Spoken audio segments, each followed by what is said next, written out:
Hello friends, आप सबका स्वागत है मेरे चैनल नर्सिंग इन्फो में। आज के इस वीडियो में हम बात करेंगे सीएडी जिसे सीएचडी भी कहते हैं। CAD means coronary artery disease. Friends, coronary artery disease को हम सीएचडी भी कहते हैं, कोरोनरी हार्ट डिसीज। आज मैं आपको बताऊंगी कि ये सीएडी होता क्या है, इसके कॉजेस क्या क्या है, इसके कॉजेस और रिस्क फैक्टर, इसके सिम्टम्स क्या क्या है और इसके ट्रीटमेंट क्या क्या है, इसके कॉम्प्लिकेशंस क्या क्या है, इसके डायग्नोसिस, इसके मेडिकेशंस, ये सारा कुछ मैं आपको बताऊंगी। फर्स्ट है डेफिनेशन से स्टार्ट करेंगे। पहले मैं आपको डेफिनेशंस बताऊंगी, फिर आपको बताऊंगी इसके रिस्क फैक्टर क्या क्या है। रिस्क फैक्टर के बाद मैं आपको सिम्टम्स के बारे में बताऊंगी, इसके कौन कौन से सिम्टम्स होते हैं। फिर आपको बताऊंगी डायग्नोस्टिक टेस्ट कौन कौन से है इसमें। डायग्नोस्टिक टेस्ट के बाद आपको बताऊंगी मेडिकेशंस, क्या क्या मेडिकेशंस है। फिर आपको बताऊंगी सर्जरी, कौन कौन से सर्जरी इसमें होंगे। फिर आता है कॉम्प्लिकेशन के बाद नेक्स्ट है इसका प्रिवेंशन एंड ट्रीटमेंट। चलिए स्टार्ट करते हैं इसके डेफिनेशन से। फर्स्ट आता है इसका definition, means coronary artery disease होता क्या है। चलिए सबसे पहले ये जानते हैं। कोरोनरी आर्टरी डिसीज मीन्स इसे सीएचडी भी कहते हैं, coronary heart disease. Coronary artery disease means narrowing artery or blockage of your arteries usually caused by the buildup of fatty materials, जिसे प्लेक कहते हैं। कि आपकी कोरोनरी आर्टरी है, यहाँ पे फैटी सब्सटेंस जो है वो एक्यूमुलेट हो गए हैं। एक्यूमुलेट्स होने की वजह से आपकी जो आर्टरी है यहाँ पे प्रॉपरली ब्लड फ्लो नहीं होगा। इसमें क्या होगा, ब्लॉकेज आ जाएगा ब्लड फ्लो में, क्योंकि यहाँ पे फैटी मटेरियल्स जो है वो एक्यूमुलेट हो गए हैं, जिसे हम प्लेक कहते हैं। कोरोनरी आर्टरी डिसीज क्यों कॉज करता है, इम्पेयर्ड ब्लड फ्लो। इम्पेयर्ड हो जाता है, आपका ब्लड फ्लो जो है प्रॉपरली नहीं हो पाएगा, इसमें ऑब्स्ट्रक्शंस आने की वजह से जो आपका ब्लड फ्लो है वो नहीं हो पाएगा in the arteries that supply blood to the hearts. Heart में प्रॉपरली ब्लड सप्लाई नहीं हो पाएगा, इसे हम कहते हैं कोरोनरी आर्टरी डिसीज। अब नेक्स्ट देखते हैं इसके कॉजेस क्या क्या है। सेकेंड आता है कॉसेस में आपका आएगा, फर्स्ट है unhealthy eating habits. Eating habits जो है वो अनहेल्थी होने के कारण, अनहेल्थी ईटिंग हैबिट्स की वजह से, जिसमें ऑयली फूड, जैसे कि ऑयली फूड ले लेते हैं, उसकी वजह से ये कॉज करता है बहुत ज़्यादा। हमको ऑयली फूड नहीं लेना है। सेकेंड आता है बीपी। हाई बीपी की वजह से भी ये कॉज करता है, हाई ब्लड प्रेशर्स और हाइपरटेंशन से ये कॉज करेगा। थर्ड आएगा इसमें having high level of low density lipoprotein LDL और bad cholesterol. High density lipoprotein की वजह से भी होता है। एंड नेक्स्ट आता है आपका having low levels of high density lipoproteins और गुड कोलेस्ट्रॉल्स। इसमें मैं आपको बताई थी लो डेंसिटी लिपोप्रोटीन्स, अब है high density lipoproteins. High density lipoprotein और गुड कोलेस्ट्रॉल, गुड कोलेस्ट्रॉल की वजह से भी कॉज करेगा। नेक्स्ट है diabetes. Having diabetes blood can not remove sugar from blood streams. Diabetes की वजह से जो ब्लड स्ट्रीम से आपका वहां से शुगर जो है वो रिमूव नहीं हो पाता, जिसकी वजह से भी होता है। नेक्स्ट आता है डायबिटीज के बाद ओबेसिटी की वजह से भी कॉज करेगा। ओबेसिटी के बाद स्मोकिंग एंड टोबैको। स्मोकिंग क्या करता है, स्मोकिंग जो है इंक्रीज करता है इन्फ्लामेशंस को and cholesterol deposit in the coronary artery. Smoking की वजह से डिपॉजिट हो जाएगा कोलेस्ट्रॉल जो है वो कोरोनरी आर्टरीज में, और इससे इन्फ्लामेशन भी इंक्रीज हो जाएगा। नेक्स्ट है फैमिली हिस्ट्री की वजह से भी कॉज करता है सीएडी। मेल जो है वो बिफोर 55 ईयर्स वालों को कॉज करेगा, एंड फीमेल जो है वो, फीमेल की हम बात करें तो फीमेल में 65 years, before 65 years, pre mature menopause, यदि मेनोपॉज आपका मेच्योर नहीं हुआ है उसमें भी ये कॉज कर सकता है। ये सारे थे कॉजेस सीएडी के। अब हम बात करेंगे इसके सिम्टम्स कौन कौन से हैं। चलिए देखते हैं इसके सिम्टम्स क्या क्या हैं। सिम्टम्स में फर्स्ट आता है आपका इंडाइजेशन, प्रॉपरली आपका डाइजेशंस नहीं होगा सीएडी में। स्वेटिंग्स होने लगेंगे, हार्ट बर्न होगा, ऐसा लगेगा बर्निंग सेंसेशंस हो रहा है, हार्ट बर्न होगा। नेक्स्ट है हार्ट बर्न के बाद वीकनेस फील होने लगेगा, डिजनेस होगा आपको। सीएडी वाले पेशेंट्स को डिजनेस भी होता है, पेन होने लगेगा आर्म्स में और शोल्डर्स में, पेन इन आर्म्स में भी होगा और साथ ही साथ शोल्डर्स में भी होंगे।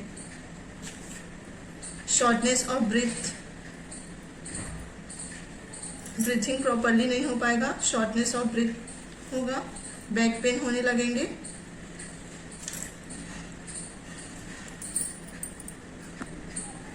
बैक पेन के बाद CAD can leads to angina.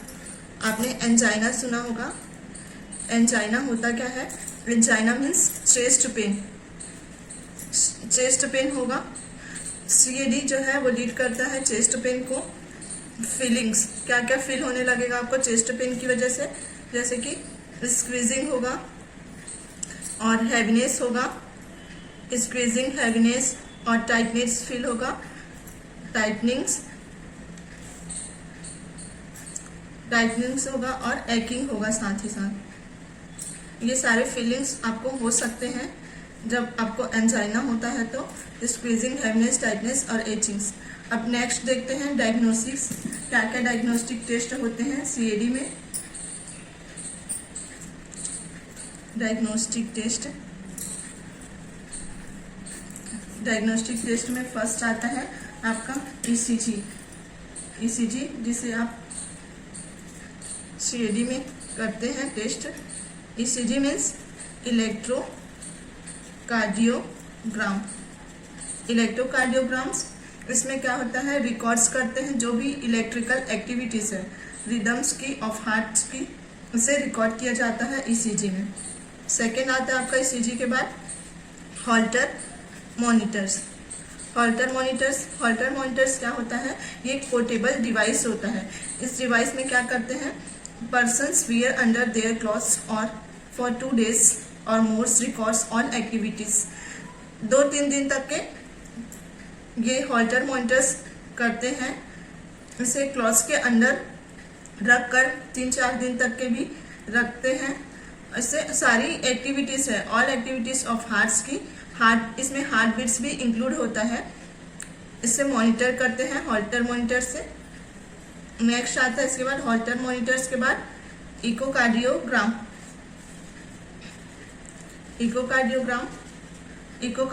Means क्या होता है, अल्ट्रासाउंड स्कैन दैट मॉनिटर्स। इसमें जो पंपिंग होती है हार्ट्स की, वो पंपिंग्स को क्या करते हैं, मॉनिटर करेंगे।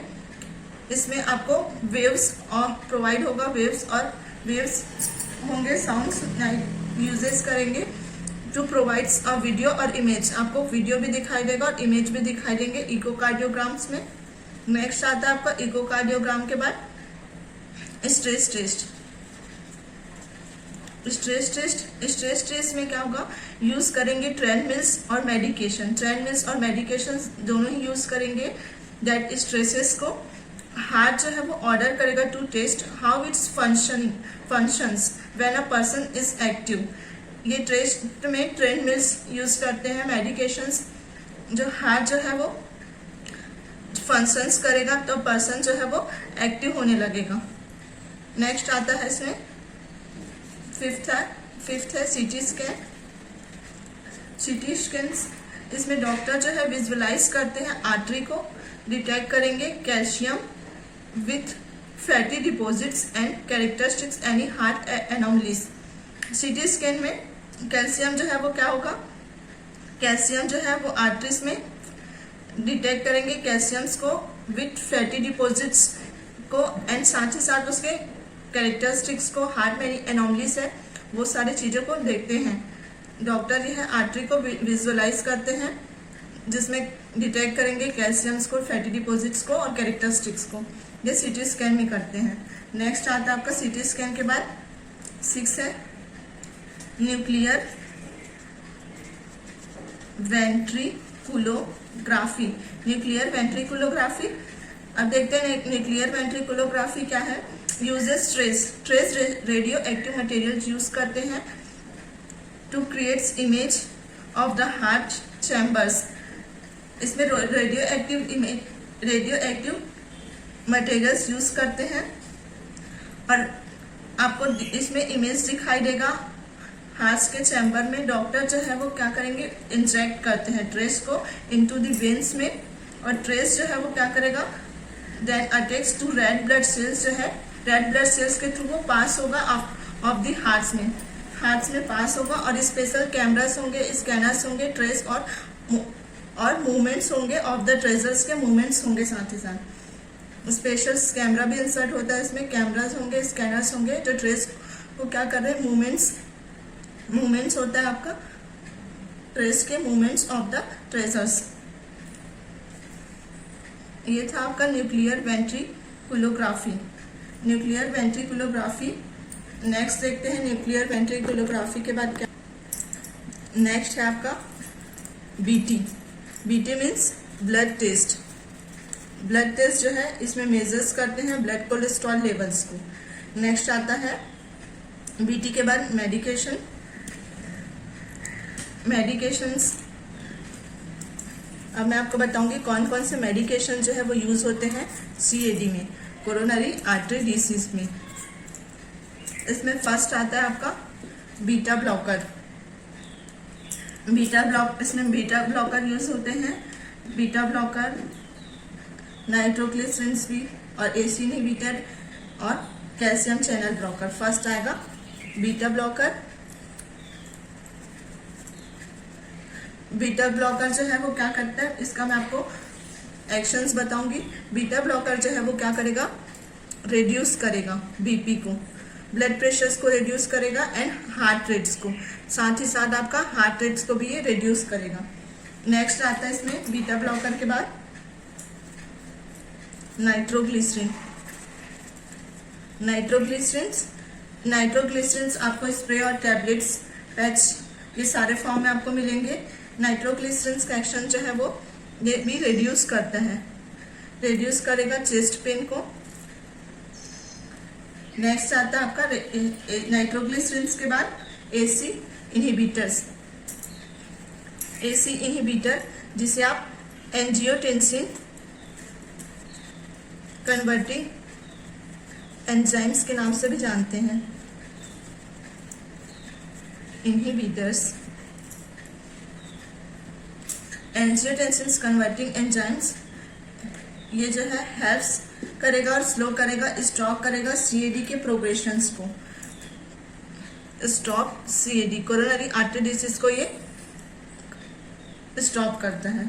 नेक्स्ट आता है एसी इनहिबिटर के बाद फोर्थ आएगा आपका CCB means calcium channel blockers. Calcium channel blockers improving blood flow to the hearts and reduce hypertensions. ये ब्लड फ्लो को भी इम्प्रूव करता है, ब्लड फ्लो को इम्प्रूव करेगा, साथ ही साथ ये आपके हार्ट रेट्स को रिड्यूस करता है, हार्ट रेट्स को रिड्यूस करेगा एंड रिड्यूस हाइपरटेंशंस। ये था मेडिकेशंस। अब नेक्स्ट आते हैं मेडिकेशंस के बाद सर्जरी। अब देखते हैं इसमें कौन कौन सी सर्जरी होते हैं। सर्जरी में फर्स्ट आता है आपका सीएबीजी। आपने सीएबीजी सुना होगा। सीएबीजी मैं आपको बताऊंगी सीएबीजी होता क्या है। सबसे पहले आप ये जानिए सीएबीजी का फुल फॉर्म क्या है। CABG means coronary artery bypass grafting surgery, coronary artery bypass grafting surgery. अब मैं आपको बताऊंगी ये होता क्या है। CABG is a most common surgery, ये मोस्ट कॉमन है। Surgeon can use healthy blood vessels को यूज करते हैं from another part of the body to repair और ब्लॉक्ड। ये आपका मान लो ये हार्ट है, ये आपकी आर्टरीज है, बॉडी के अनदर पार्ट से एक हेल्थी ब्लड वेसल्स को लेते हैं और यहाँ पे कनेक्ट करते हैं, हेल्दी ब्लड वेसल्स को कनेक्ट करते हैं। सर्जन जो है वो इससे क्या होगा, आपका ब्लड फ्लो है जो अच्छे से होगा, another part of the body से लेंगे और जो इसे रिपेयर करेंगे, जो भी ब्लॉक्ड है उसे एक दूसरा ब्लड वेसल्स इसमें कनेक्ट करते हैं।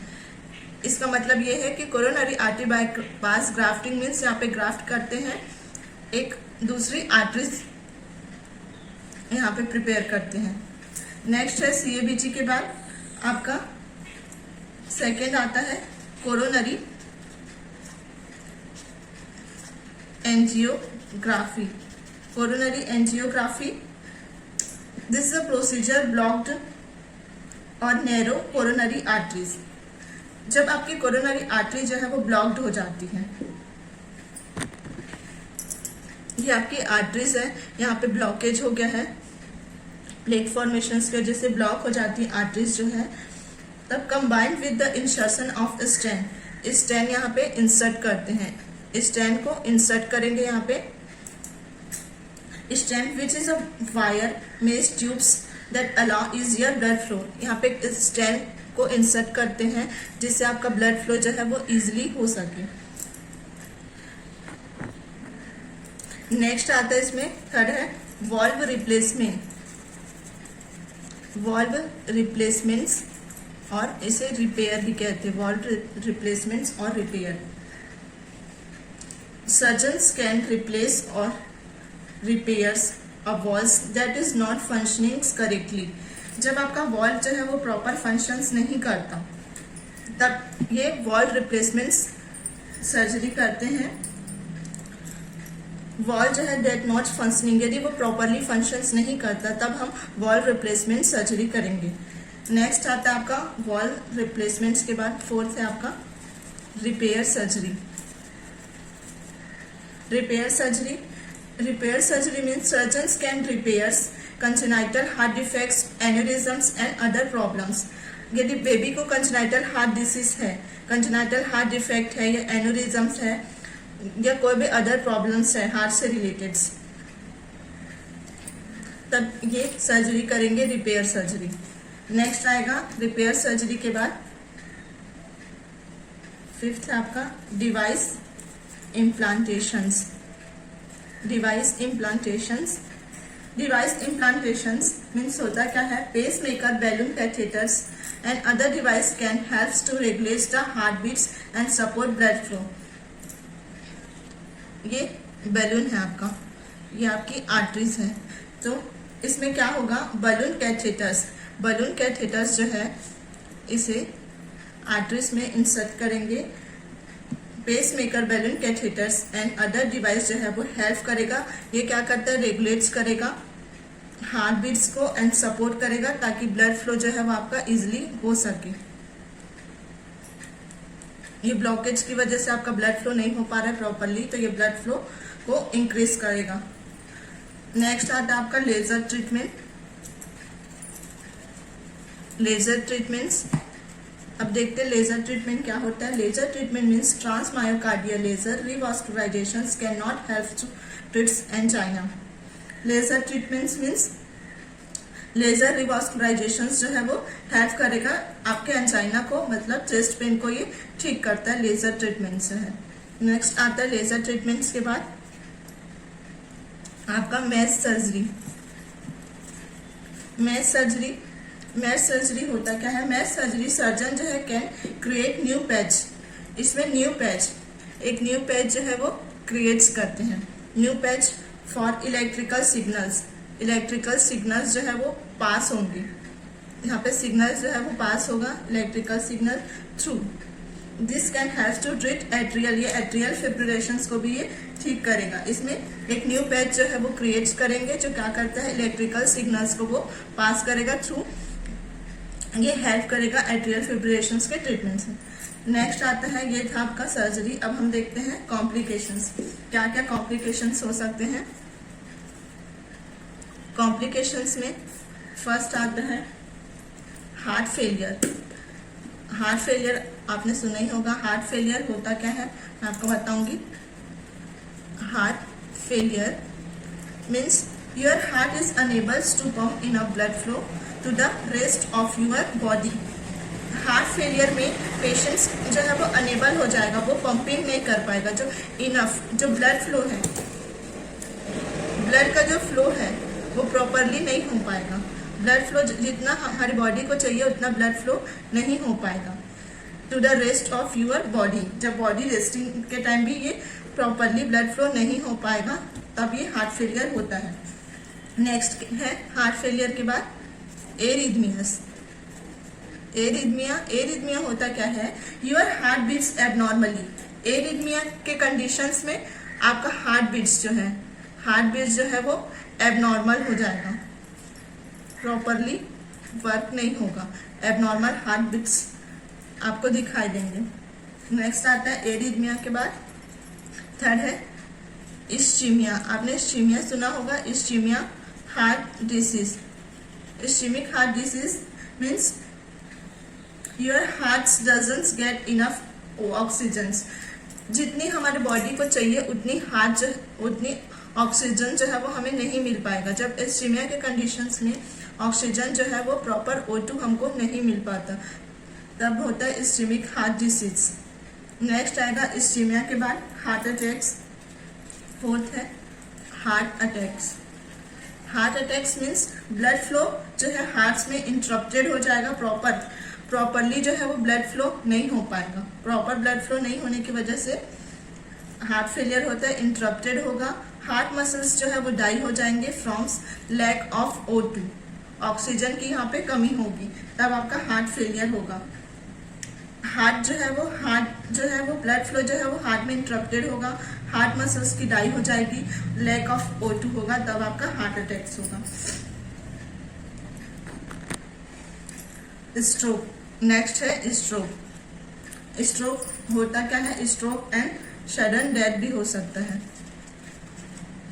स्ट्रोक भी हो सकता है और सडनली डेथ होगा आपके CAD में। CAD मीन्स आपको मैंने बताया था, CAD means coronary artery disease. इसमें स्ट्रोक भी हो सकता है कॉम्प्लिकेशंस में एंड पेशेंट की जान भी जा सकती है। सडन कार्डियक अरेस्ट, ये आपका कॉम्प्लिकेशन ही है। Sudden cardiac arrest means your heart suddenly stop working. ये वर्क नहीं करेगा, आपका हार्ट जो है प्रॉपरली वर्क नहीं करेगा। Stop breathings and loss consciousness, आपका हार्ट जो है वो प्रॉपरली वर्क नहीं करेगा, साथ ही साथ आपकी ब्रीथिंग जो है वो भी स्टॉप हो जाएगी, लॉस हो जाएगा कॉन्शियसनेस। नेक्स्ट आता है इसमें प्रिवेंशंस। अब देखते हैं प्रिवेंशंस क्या क्या है।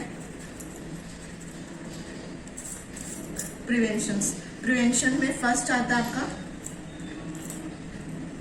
Physical activity. Physical activity means exercise करना चाहिए आपको। यदि CAD वाले पेशेंट हैं उनको डेली एक्सरसाइज करना चाहिए। नेक्स्ट है लिमिटिंग एल्कोहल इंटेक्स, स्मोकिंग, ये सबको आपको कम करना है। एल्कोहल को अवॉइड करेंगे, साथ ही साथ स्मोक को भी। नेक्स्ट है अवॉइडिंग टोबैको को भी अवॉइड करना है। नेक्स्ट है उसके बाद एडॉप्टिंग डाइट्स, आपको डाइट्स अवॉइड करना है जिसमें लेस शुगर हो, सॉल्ट्स भी लेस हो, and less salts and saturated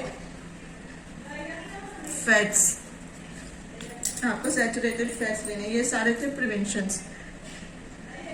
आज के इस वीडियो में मैंने आपको बताया है CAD होता क्या है। मैंने इस वीडियो में आपको बताया था इसके डेफिनेशंस क्या है, इसके रिस्क फैक्टर क्या है, इसके सिम्टम्स कौन कौन से हैं, इसके डायग्नोस्टिक टेस्ट क्या क्या है और इसके मेडिकेशंस, इसके प्रिवेंशंस, कॉम्प्लिकेशंस। ये था प्रिवेंशन, जिसमें physical activity, alcohol Intex, tobacco, ये सबको आपको अवॉइड करना है और एडॉप्टिंग ये सब एडॉप्ट करना है, sugar, salt and saturated fat. Friends, आपको मेरा वीडियो पसंद आया होगा, प्लीज़ इसे सब्सक्राइब कीजिएगा और शेयर कीजिएगा ताकि मैं और अच्छे वीडियो बना सकूं दिस इज से रिलेटेड।